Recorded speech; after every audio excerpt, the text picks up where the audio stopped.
नमस्कार, स्वागत है आप सभी का पहाड़ टीवी में। मैं आपके साथ खुशबू खान। उत्तराखंड में चुनावी बिगुल बज चुका है और प्रत्याशियों के नाम भी सामने आने लगे हैं। सभी पार्टी अपने अपने प्रत्याशियों के नाम की घोषणा करने लगी है। बीएसपी ने भी झबरेड़ा सीट से कौन इस बार चुनावी मैदान में होगा ये घोषणा कर दी है। आदित्य ब्रिजवाल जी बीएसपी से प्रत्याशी इस बार, सीधा उनका स्वागत करते हैं। पहले तो आपका पहाड़ टीवी पर बहुत बहुत स्वागत है। बहुत बहुत धन्यवाद। अब हम ये जानना चाहेंगे कि किस तरह से तस्वीरें इस बार झबरेड़ा सीट पर दिखाई दे रही हैं। एक युवा विधायक के रूप में अपने आपको कैसे देखते हैं, क्या समीकरण दिखाई दे रहा है? देखिए, सबसे पहले तो मैं आपको बताना चाहता हूं कि झबरेड़ा विधानसभा हमेशा ही बहुजन समाज पार्टी की विधानसभा रही है। यहां से हमेशा से ही बहुजन समाज पार्टी का विधायक रहा है और इस बार भी जिस प्रकार का प्यार और आशीर्वाद मुझे जनता का मिल रहा है, मुझे पूरी उम्मीद है कि इस बार भी झबरेड़ा विधानसभा से बहुजन समाज पार्टी जीत करके विधानसभा में पहुंचेगी। अगर राजनीति की बात करें तो वो तो आपको विरासत में मिली है। जिस तरह से आपके पिता 3 बार विधायक रहे, उसके बाद मंत्री रहे, तो ये जो है राजनीति के गुण जो हैं आप वो शुरू से सीखते आ रहे थे। इनका कितना आपको अनुभव मिलने वाला है, कितना फायदा मिलेगा? जी देखिए, राजनीति मेरे घर में शुरू से ही थी। शुरू से ही मैं राजनीतिक परिवार में पला बड़ा हूँ। मुझे बचपन से ही राजनीति का शौक था, परंतु मैं 2014 के लोकसभा के चुनाव से मैं यहाँ पर सक्रिय रूप से काम कर रहा हूँ। झबरेड़ा विधानसभा के गांव दर गांव घूम रहा हूँ और प्रत्येक गांव का मुझे पता है, प्रत्येक गांव में मेरी अच्छी पकड़ है। और मैं पिछले 5 साल से झबरेड़ा विधानसभा का बहुजन समाज पार्टी का प्रभारी के रूप में काम कर रहा था और बहुजन समाज पार्टी के प्रचार प्रसार में मैं लगा हुआ हूँ। और इस बार युवाओं को लेकर के बहुजन समाज पार्टी साथ में चलने का काम कर रही है, इसलिए बहुजन समाज पार्टी ने मुझे प्रत्याशी घोषित किया और युवाओं का बहुत ही अच्छा साथ मुझे मिल रहा है। और युवा आने वाली जो जनरेशन है उसमें युवाओं का बहुत अच्छा योगदान है और इसलिए युवा इस बार विधायक बनकर झबरेड़ा विधानसभा से जाने का काम करेगा। अगर बात करें, आप अब तो जिस तरह से विधायक का चुनाव लड़ रहे हैं, मंडी समिति में भी आपका अहम रोल रहा है। पूरी तरह से आपने दिखा दिया है कि किस तरह मैं सक्षम हूं, अब मैं चुनावी मैदान में उतर सकता हूं। जी देखिए, पहले मैं मंडी समिति का चेयरमैन भी रहा हूं और जनता के बीच में पहले से ही मेरा जुड़ाव रहा है। चेयरमैन रहते हुए भी मैंने जनता के जितने भी कार्य थे उनको कराने का काम किया और जितने भी जो भी जनता की समस्या थी उनको अपने स्तर से समझौता कराने का काम मैंने किया है। और आगे भी मैं उम्मीद करता हूं कि यदि जनता के आशीर्वाद से मुझे पद मिला तो हमेशा जनता के बीच में रहूंगा। जनता के जितने भी विकास कार्य है, जितनी उनकी जन समस्या है, उनको समाधान करने का कार्य करूंगा। क्योंकि आप एक युवा नेता के रूप में उभर रहे हैं, तो युवाओं की जिस तरह से देखा जाए उनकी जो एक्सपेक्टेशंस है वो बहुत ज्यादा होती है। तो युवाओं के लिए आप क्या कुछ करेंगे अगर विधायक बनते हैं? देखिए, युवा होने के नाते मैं युवाओं की समस्या को अच्छी तरह जानता हूं। पूरे देश में और हमारी विधानसभा में सबसे बड़ी समस्या है रोजगार की समस्या। युवा रोजगार के लिए दर बदर भटक रहे हैं। मैं यदि मुझे कोई भी पद मिला तो मैं युवाओं के लिए रोजगार की व्यवस्था करने का काम करूंगा और मैं दूसरा काम करूंगा कि युवा होने के नाते सबसे बड़ी समस्या ये भी है कि गांव दर गांव हम देखते हैं कि कोई भी खेल का मैदान ऐसा नहीं है। मैं कोशिश करूंगा कि यदि मैं विधानसभा में पहुंचा तो अपनी विधानसभा में गांव दर गांव खेल के मैदानों की व्यवस्था करूंगा और यहाँ पे कम से कम 1 या 2 मिनी स्टेडियम बनाने के मैं काम करूंगा। आदित्य जी, जिस तरह से आपने खुद बताया, ये झबरेड़ा सीट है जो बीएसपी का गढ़ रही है। बीएसपी यहाँ से अच्छा परफॉर्मेंस करी है, बीएसपी से विधायक रहे, तो अभी तक यहाँ पर कोई ग्राउंड क्यों नहीं बना? और ये जो नौकरी की जो किल्लत है ये अभी तक क्यों है? क्या पहले विधायकों ने काम नहीं किया या आप अपने पिता के कामों पर सवाल उठा रहे हैं? नहीं, ऐसी कोई बात नहीं है। मेरे पिताजी ने अपने समय पर बहुत सारे कार्य किए हैं, परंतु जिस प्रकार से आजकल पहले रोजगार की समस्या इतनी नहीं थी। हम देखते हैं कि अभी 2-3 साल से रोजगार की समस्या बहुत ज़्यादा उत्पन्न हुई है। मेरे पिताजी ने बहुत सारे कार्य किए थे, परंतु 2017 में यहाँ से बीजेपी का विधायक था। आप गाँव दर गाँव जाने का काम करिए, आपको पता चलेगा कि पिछले 5 साल में पूरा विकास कार्य रुका हुआ है। और मैं कोशिश करूंगा कि जो विकास कार्य पिछले 5 साल से रुका हुआ है उसको सुचारू रूप से आगे बढ़ाने का मैं काम करूं। 2017 की आपने बात की, तो 2017 में एक चीज और ऐसी हुई कि हरिदास जी जो आपके पिता हैं उनको बीएसपी ने टिकट क्यों नहीं दिया था? देखिए, पार्टी के बहुत सारे कारण हो सकते हैं। पार्टी ने जो निर्णय लिया मेरे पिताजी ने उसको स्वीकार किया और वो चुनाव नहीं लड़े। उसी का आज ये फल है कि मतलब आज जनता का आशीर्वाद मुझे मिल रहा है, जनता का प्यार मुझे मिल रहा है और जनता के आशीर्वाद और प्यार से मुझे पूरी उम्मीद है कि इस विधानसभा से मैं जीत करके जाऊंगा। ऐसे कौन से मुद्दे हैं जिसको लेकर आप जनता के बीच में जाने वाले हैं, जो जनहित के मुद्दे हैं, जिनके साथ जो आप जनता के बीच में जनता से जुड़ रहे हैं? कौन से ऐसे मुद्दे हैं जिनके साथ जा रहे हैं?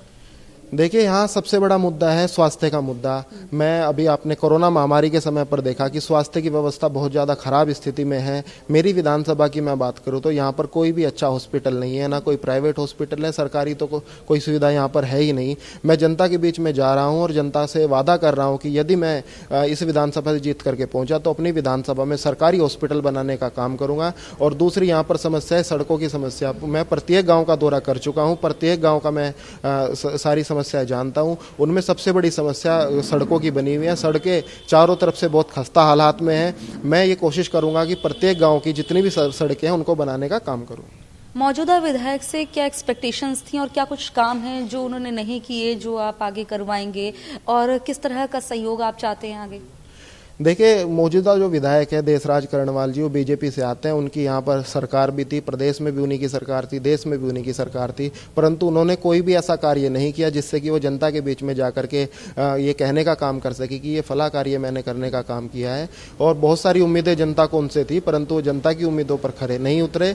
और मैं जनता की जितनी भी उम्मीदें हैं, जो मैं गांव दर गांव घूम रहा हूं, जनता की समस्याएं मैं नोट करने का काम कर रहा हूं। जितनी भी समस्याएं गांव दर गांव बनी हुई है मैं उनको सॉल्व कराने का काम करूंगा। और जनता का बहुत अच्छा प्यार मिल रहा है। जनता का प्यार इसी प्रकार से मिलता रहे तो इस विधानसभा की जितनी भी समस्याएं मैं उनको दूर करना। मौजूदा विधायक देशराज करणवाल जी, जिनकी हम बात करें, जो अपने वादों के साथ फिर से जनता में जाने को पूरी तरह तैयार नजर आ रहे हैं, क्या आपको लगता है कि उन्होंने अपने काम को ईमानदारी से नहीं किया और जनता ने उन पर भरोसा जताया था, तो जनता के जो मत का उसका अपमान भी नहीं कर सकते?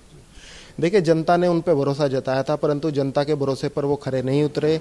मैं भी गांव दर गांव जाता हूं तो उनका बहुत ज़्यादा विरोध है, क्योंकि वो किसी भी गांव में, काम तो दूर की बात है, उन्होंने किसी का सम्मान करने का भी काम नहीं किया। पूरे 5 साल वो उल्टे सीधे बयान देते रहे, मीडिया के माध्यम से हमको भी सुनने को मिलते रहे हैं। और मैं कहना चाहता हूं कि इस बार यदि उनका टिकट होता है तो वो गांव में शायद वोट मांगने भी ना जा पाए, इतना भारी विरोध उनका गांव के अंदर है। मैं मीडिया के माध्यम से कहना चाहता हूं कि मैं अगर कहूंगा उनकी मैं बुराई करूंगा तो वो राजनीति हो जाएगी। आप बिल्कुल राजनीति हो जाएगी। और ऐसे अगर बात करें, अभी बीजेपी ने जो लिस्ट पहले जारी की है जिसमें 59 जो उनके प्रत्याशी होंगे उनकी लिस्ट जारी कर दी, लेकिन झबरेड़ा सीट से कौन होगा, झबरेड़ा से ये अभी उन्होंने यहाँ पर अभी डिसाइड नहीं किया। क्या ये जो पेंच आपको लग रहा है आगे काफी दिनों तक फंसने वाला है?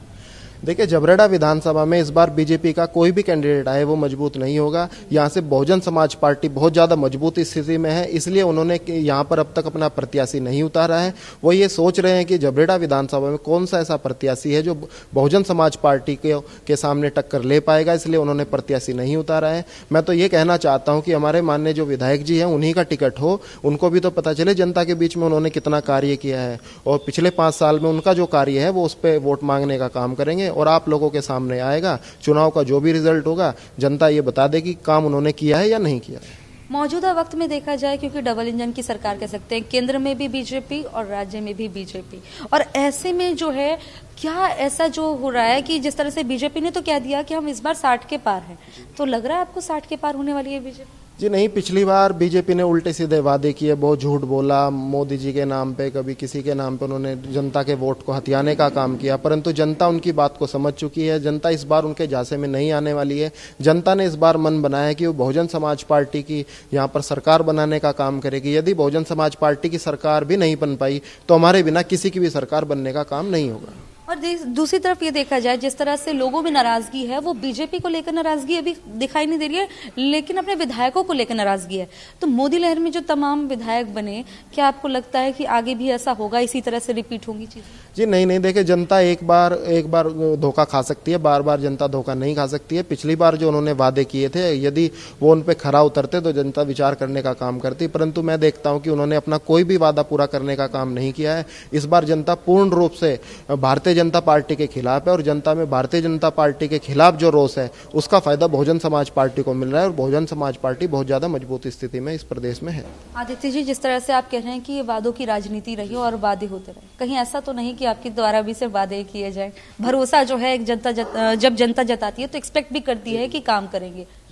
मैं आपको कहना चाहता हूं कि बहुजन समाज पार्टी वादे नहीं करती, काम करके दिखाती है। बहुजन समाज पार्टी की जब जब भी यहाँ पर सरकारें रही उन्होंने काम करके दिखाया, और मेरे पिताजी भी जब यहाँ से विधायक थे उन्होंने बहुत सारे कार्य कराने का काम किया है। हम वादे नहीं करते, हम काम करके दिखाते हैं, और जनता को हम पर विश्वास है। जनता के विश्वास पर हम खरा उतरेंगे। और देखो, चुनाव तो आते जाते रहते हैं, यदि जनता के विश्वास पे हम खरा नहीं उतरे तो अगली बार फिर से जनता के बीच में जाना है। इसलिए हर एक वादे को हम अच्छे से निभाएंगे, और पहले भी हम लोगों ने काम किया। हमें जो 2012 से 17 तक जितने भी कार्य हुए हैं उन्हीं कार्यों के आधार पर हम जनता के बीच में जा रहे हैं और वोट मांगने का काम कर रहे हैं। आदित्य जी, जो जनता जो है आपको सीट पर बैठा सकती है, जिन विधायकों को चुनती है, मंत्रियों को, वो सीट से उतारना भी जानती है।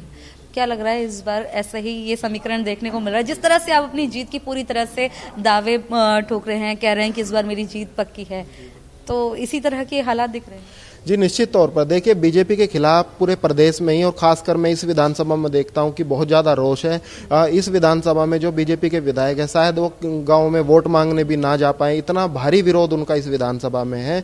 यदि जनता के काम उन्होंने किए होते, यदि जनता के बीच में जनसंपर्क उन्होंने किया होता तो शायद इतना ज़्यादा विरोध उनको ना झेलना पड़ता। मैं तो आपसे यही कहना चाहता हूँ कि आप गांव दर गांव जाइए, एक बार जनता से भी बात करने का काम किए। जनता आपको अपने आप बता देगी कितना काम उन्होंने किया और कितना लोगों को, किस प्रकार से उन्होंने लोगों की वोटों को हथियाने का काम किया था। आखिरी में आप पहाड़ टीवी के दर्शकों के लिए क्या कुछ कहेंगे और झबरेड़ा की जनता के लिए क्या कुछ कहेंगे, क्या अपील करेंगे? देखिए, मैं पहाड़ टीवी के माध्यम से बहुत बहुत धन्यवाद करना चाहता हूं कि आप झबरेड़ा विधानसभा में आए, और मैं अपनी सम्मानित जनता से कहना चाहता हूं कि बहुजन समाज पार्टी सर्व समाज की पार्टी है। बहुजन समाज पार्टी सभी लोगों को साथ लेकर के चलती है। मैं सभी सम्मानित जनता से कहना चाहता हूं कि बहुजन समाज पार्टी को एक बार फिर से यहां से चुन करके भेजे। बहुजन समाज पार्टी उनके जितने भी विकास कार्य है उनको कराने का काम करेगी, और सबसे बड़ी बात है, सर्वजन का सम्मान यदि कोई कर सकती है तो बहुजन समाज पार्टी कर सकती है। मैं यही पूरे प्रदेशवासियों से, अपने क्षेत्रवासियों से आपके माध्यम से कहना चाहता हूँ। आदित्य जी, हम हमारे साथ पहाड़ टीवी पर जुड़े, आपका बहुत बहुत शुक्रिया। बहुत बहुत धन्यवाद। तो आपने देखा आदित्य ब्रजवाल, जो कि एक युवा राजनेता है, बेबाकी से तमाम सवालों के जवाब उन्होंने दिए, और पूरी तरह से वो इस बात को अपनी जीत ठोक रहे कि इस बार मैं ही जीतूंगा। बहरहाल तारीख जो है नजदीक आती जा रही है, तस्वीरें साफ हो जाएंगी, पता चल जाएगा कि जनता को किस पर भरोसा है। नमस्कार।